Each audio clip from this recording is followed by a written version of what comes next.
हरि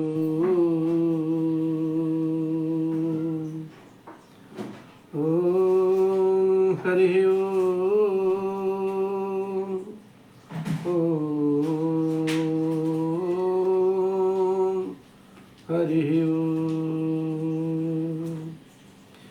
स्वस्ति श्री गणेशाय नमः। श्री सरस्वती नमः। ओम श्री परमात्मने नमः। श्री जानकी वल्लभो विजयते तराम। श्री राम कथा रस रसिक प्रभु भव शंभुनाथ हनुमान। प्रेम सहित आसन धरहु सुनहु कथा करुगान। श्यावर रामचंद्र भगवान की जय। पवन सुत हनुमान जी की जय। उमापति महादेव जी की जय। कृष्ण कन्हैया लाल की जय। ओम नमः पार्वती पतये हर हर महादेव।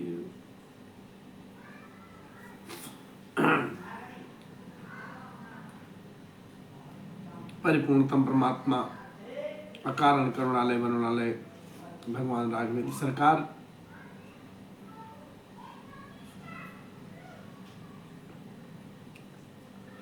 बाबा शिव हनुमान जी महाराज जी के पावन चरण में नमन वंदन करते हुए आज की एक कथा वाल्मीकि कृत रामायण चतुर्थ अध्याय में प्रवेश कर रही है।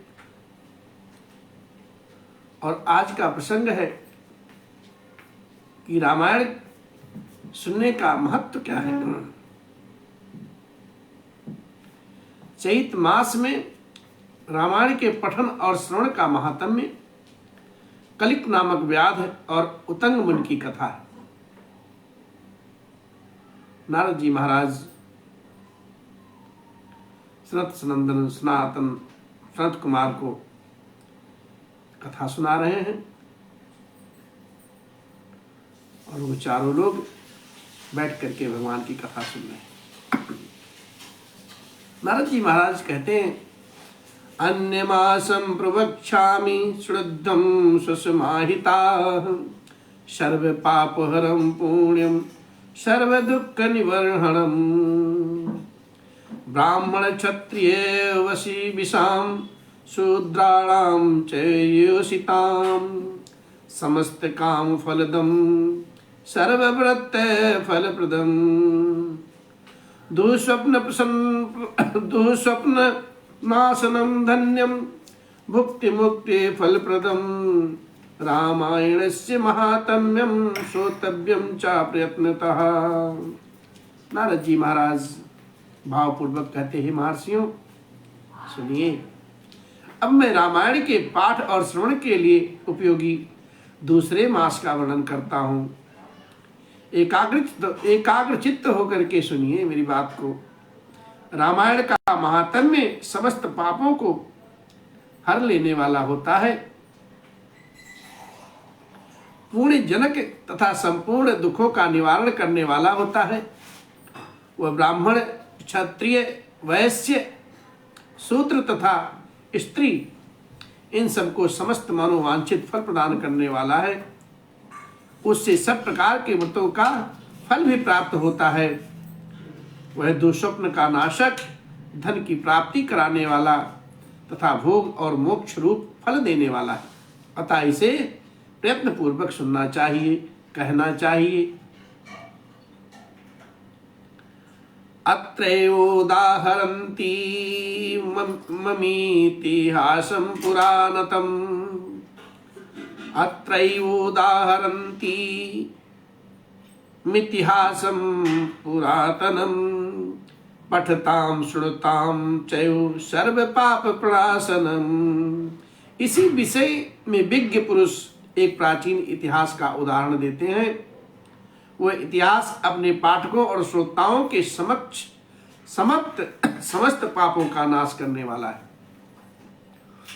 आसीत पुरा कलयुगे कलिको नाम लुब्ध कहा, परदार पर द्रव्य हरणई सततम रतः। प्राचीन कलयुग में एक कलिक नाम वाला व्याध रहता था। वो सदा पराई स्त्री और पराय धन के अपहरण में ही लगा रहता था।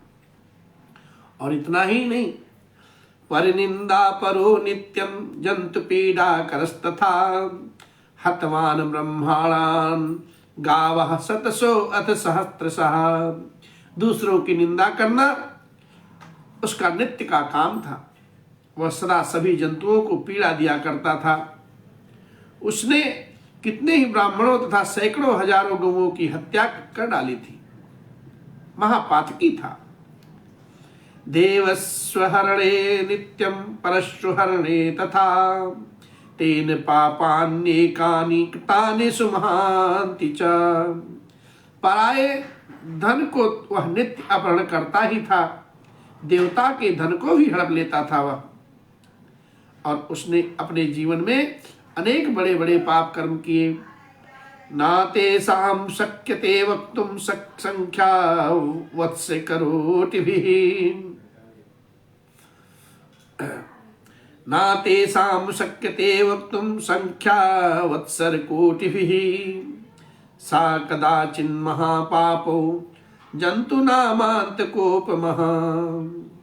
सौवीरनगरं प्राप्तः सर्वैश्वर्ये समन्वितं, योषित विभूषिताभिश्च सरोभिर्विमलोदकैः, अलङ्कृतं विपणिभिर्ययो देवपुरोपमम्। उसके पापों की गणना करोड़ों वर्षों में भी नहीं की जा सकती थी। एक समय वह महापापी व्याध, जो जीव जंतुओं के लिए यमराज के समान भयंकर था, सौवीर नगर में गया। वह नगर सब प्रकार के वैभव संपन्न युक्त वस्त्र आभूषणों से विभूषित, युवतियों द्वारा सुशोभित, स्वच्छ जल वाले सरोवरों से अलंकृत था, भली भांति दुकानों से सुसज्जित था। देवनगर के समान उसकी शोभा हो रही थी। व्याध उस नगर में गया। तस्योपवनं मध्यस्थं रम्यं केशव मंदिरं, छादितं हेमकल्लैर्दृष्ट्वा व्याधो मुदं ययौ, हरामयत्र सुवर्णानि बहूनि ते विनश्चितः। सौवीर नगर के उपवन में भगवान केशव का बहुत बड़ा मंदिर था, बहुत दिव्य मंदिर था, जो सोने के अनेक कलशों से ढका हुआ था। उसे देखकर व्याध को बड़ी प्रसन्नता हुई। उसने ये निश्चय कर ही लिया कि मैं यहाँ से बहुत सा सुवर्ण चुरा करके ले जाऊंगा।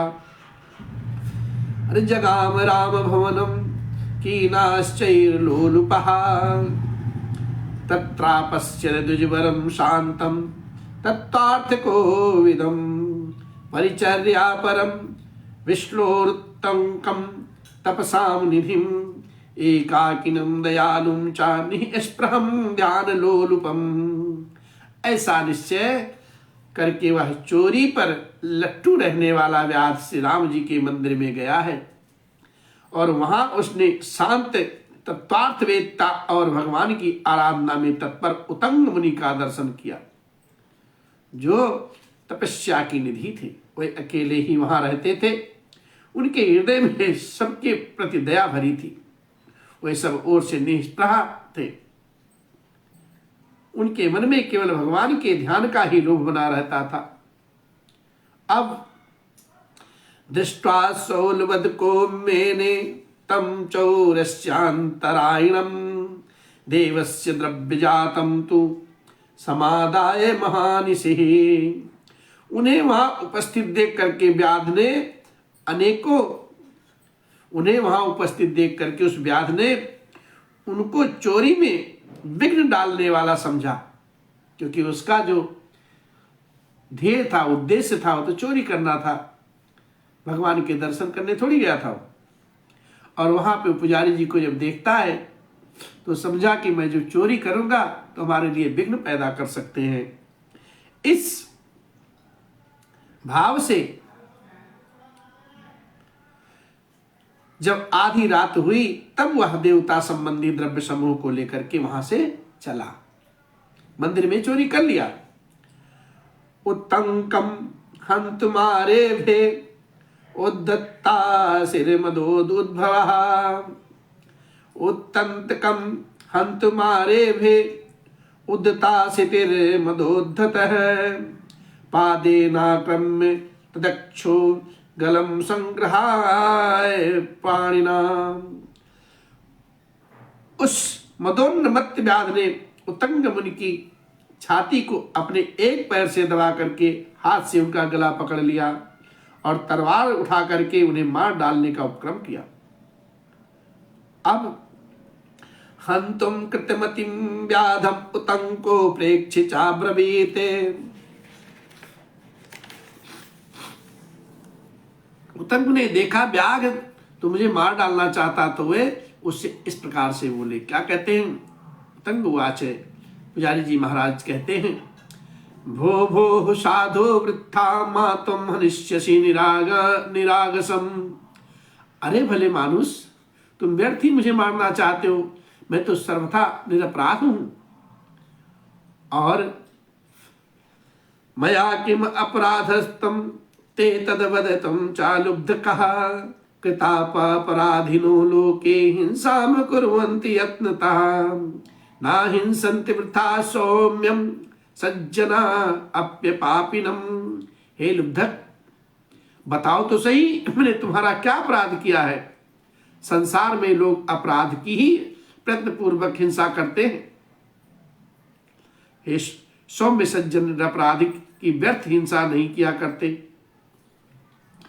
विरोधिष्वपि मूर्खेषु नृक्षाओ वस्थितान् गुणान् विरोधम नाधिगच्छन्ति सज्जनाः शांत चेतसाः। शांत चित्त साधु पुरुष अपने विरोधी तथा मूर्ख मनुष्यों में भी सद्गुणों की स्थिति देख करके उनके साथ विरोध नहीं रखते। और जो मनुष्य बारंबार दूसरों की गाली सुनकर भी क्षमाशील बना रहता है, वो उत्तम पुरुष कहलाता है। उसे भगवान विष्णु का अत्यंत प्रिय बताया जाता है। और बहुधा वाच्यमानो अपि यो नरः क्षम्यान्वितः तमुत्तम नरम प्राहुर्विष्णुः प्रियतरम तथा सुजनो नायाति वैरम पर हित निरतो विनाश काले अपि छेदे अपि चंदन तरुः सुरभि करोति मुखम कुठारस्य। दूसरों के हित साधन में लगे रहने वाले साधुजन किसी के द्वारा अपने विनाश का समय उपस्थित होने पर भी उसके साथ वैर नहीं रखते। चंदन का तो वृक्ष अपने को काटने पर भी कुठार की धार को सुवासित ही करता है, सुगंधित ही करता है। और यही गुण सज्जन पुरुष में होती है। अहो विधि वैर बलवान बालते बहुधा जनान सर्वसंग विहीनोऽपि बाध्यते तु दुरात्मना। अहो विधाता बड़ा बलवान है, वे लोगों को नाना प्रकार से कष्ट देता रहता है। जो सब प्रकार के संग में रहित हैं उसे विदुरात्मा मनुष्य सताया करते हैं। अहो निष्कारणम लोके बाधन्ते दुर्जना जनान देवरा विष्णुना व्याधा लोके अकारण वैरिणे। अहो दुष्ट जन इस संसार में बहुत से जीवों को बिना किसी अपराध के ही पीड़ा देते हैं। मल्लाह मछलियों के, चुगलखोर सज्जनों के और व्याध मृगों के इस जगत में अकारण ही वैरी होते हैं। अहो बलवती माया मोहयत्खिलम जगते पुत्र मित्र कलावत कलात्रावदैः सर्व दुखे न योज्यते। अहो, माया तो बड़ी प्रबल है साहब, ये संपूर्ण जगत को मोह में डाल देती है तथा स्त्री पुत्र और मित्र आदि के द्वारा सबको सब प्रकार के दुखों से संयुक्त कर देती है। प्रद्रव्यापरा परद्रव्यापहारेण कलत्रं पोषितं चयते अन्ते तत्सर्वमृत्युसृज्य एक एव प्रयाति वे। मनुष्य पराये धन का अपहरण करके जो अपनी स्त्री आदि का पोषण करता है वह किस काम का, क्योंकि अंत में तो उन सबको छोड़कर वह अकेला ही परलोक में जाता है। अरे मम माता मम पिता मम भार्या ममात्मजा ममेदमिति जंतूनां ममतावादते वृथा। मेरी माता, मेरे पिता, मेरी पत्नी, मेरे पुत्र तथा मेरा यह घरबार, इस प्रकार ममता व्यर्थ ही प्राणियों को कष्ट देती है।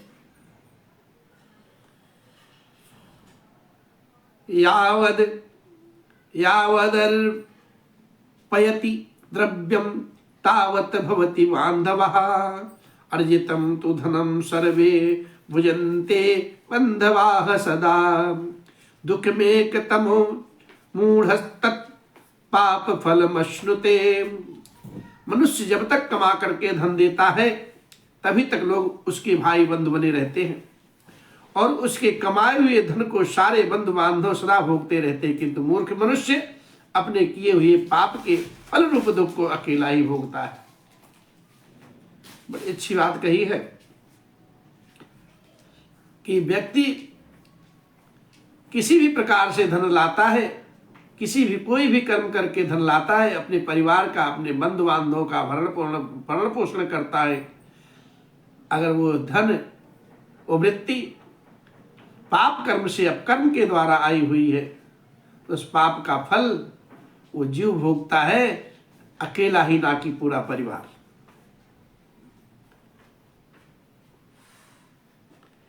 इत्यव ब्राह्मणं तमृषिं बेमृस्य भय विह्वलः कलिका प्रांजलि प्राह क्षमस्वेति पुनः पुनः। उक्त मुनि जब इस प्रकार कह रहे थे तब उनकी बातों पर विचार करके कलिक नाम का व्याध भय से व्याकुल हो उठा और हाथ जोड़कर बारंबार कहने लगा, प्रभु मेरे अपराध को आप क्षमा करिए। तत्संगस्य प्रभावेण हरिसन्निधि मात्रतः गत पापो लुब्धकस्य सानुतापो अभवत ध्रुवम्। उन महात्मा के संग के प्रभाव से तथा भगवान का सानिध्य मिल जाने पर उस लुब्ध के सारे पाप नष्ट हो गए। उसके मन में निश्चय ही बड़ा पश्चाताप होने लगा और फिर वह बोलता है,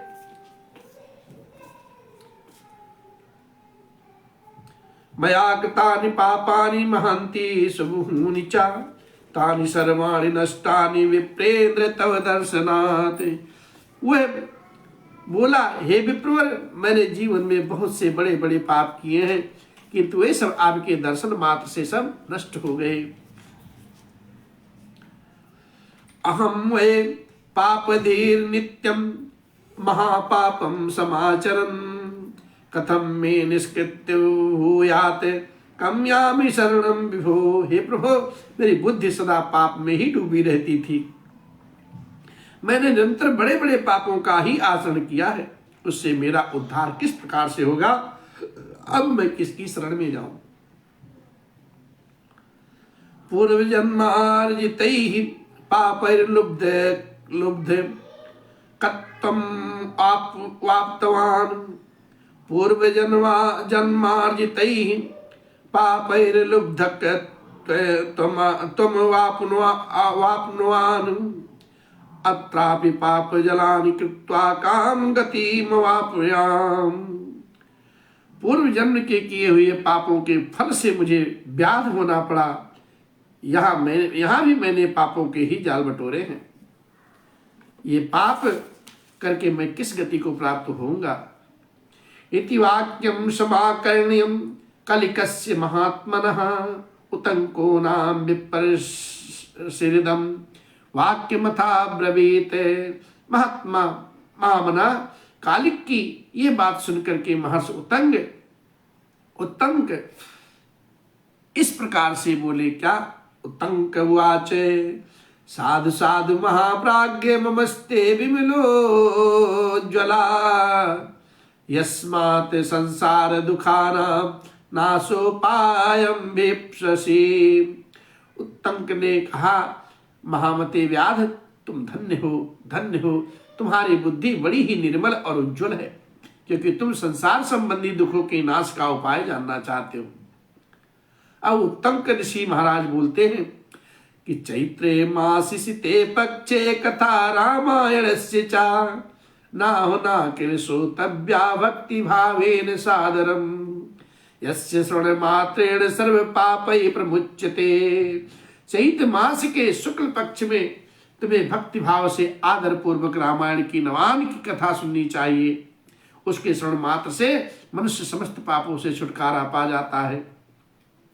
तस्मिन् क्षणो असौ कलिको लुब्ध को बीति कल्मषः रामायण कथाम श्रुत्वा सद्दा पंचत्मात्मागतः। उस समय कलिक व्याधि के सारे पाप नष्ट हो गए। वह रामायण की कथा सुनकर के तत्काल मृत्यु को प्राप्त हो गया। तंक पत्ता वीक्षे लुब्धकम तम दयापरः एतद् दृष्ट्वा विस्मितश्च अस्तौसीत कमलापतिम। व्याध को धरती पर पड़ा हुआ देख दयालु उत्तंक मुनि बड़े विस्मित हुए। फिर उन्होंने भगवान कमलापति का स्तुति किया है। और कथा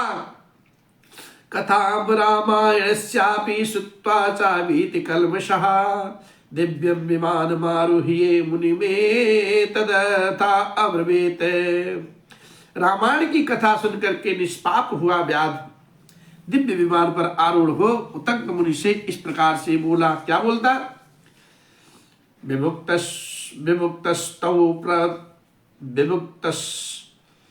तत्प्रसादेन महापातक संकटात् तस्मान्नतो अस्मि ते विद्वर यत् कृतं तत् क्षमस्व मे।